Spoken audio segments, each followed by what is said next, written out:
di mana ternyata ekosistem manusia yang terbesar itu adalah berada di dalam usus kita.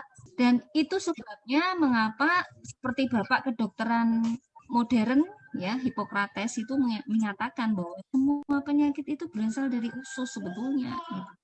Nah, maka kalau demikian pengobatannya harus mentargetkan ke usus, ya kan gitu. Nah, Ya. yang bisa mentargetkan ke usus itu adalah makanan, ya kan? Makanya mengapa Hippocrates itu mengatakan jadikanlah makanan sebagai obatmu.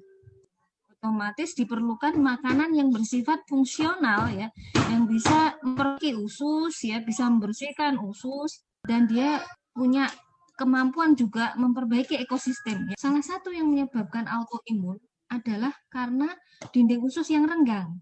Akibat dinding usus yang renggang ini, setiap kita makan sesuatu yang mengandung protein ya, terutama misalnya protein dari susu atau gluten ya. Nah, itu gluten dan protein-protein ini akan masuk ke dalam usus, meresap ke dalam pembuluh darah sehingga dia akan memicu peradangan yang memicu autoimun. Pada orang-orang autoimun ini leaky gut namanya ya. Kondisi usus yang dia dindingnya tidak rapat lagi itu namanya leaky gut. Nah, itu harus kita rapatkan. Dan kandungan yang ada pada usu maupun suba, keduanya adalah kombinasi yang sangat tepat. Kita menderita autoimun, mengkonsumsi keduanya akan lebih baik. Di sini penderita autoimun itu derajat penyakitnya itu berbeda-beda ya, dan juga ada faktor genetik yang mempengaruhi. Jadi, misalnya pada autoimun yang jenis inflammatory bowel disease ya, yaitu suatu penyakit autoimun yang menyerang usus besar yang berupa peradangan pada usus yang kronik yang menyebabkan gejala dan tanda berupa diare kronik. Nah, pada orang-orang seperti ini ada orang yang dia mengalami seperti itu karena faktor genetik di mana dia gagal mengenali bakteri baik itu sebagai temannya. Bakteri baik itu sebenarnya kan harus dianggap sebagai teman, tidak boleh kita lawan kan gitu.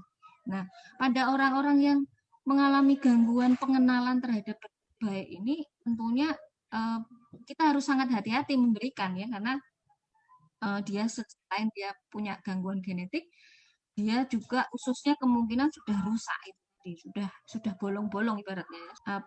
Bukan hanya peptida dan gluten yang memicu, bahkan bakteri baik yang melapisi permukaan aja dia bisa menang. Maka pada orang-orang ini harus hati-hati. Nah, dan apa kok ada orang yang justru membaik autoimun setelah diberikan, karena tidak semua kandungan usu yang ditakutkan seperti yang diberitakan itu dia hanya bersifat mengaktifasi tadi. Jadi kandungan ini tuh sebetulnya lebih bersifat imunomodulasi namanya, menyesuaikan, menyeimbangkan istilahnya ya, menyeimbangkan, karena sebenarnya tubuh manusia itu diciptakan dalam keseimbangan ya, keseimbangan dalam sistem organnya ya, keseimbangan dalam sistem imunnya, keseimbangan dalam ekosistem mikrobiotanya ya. Maka sebetulnya ya kita harus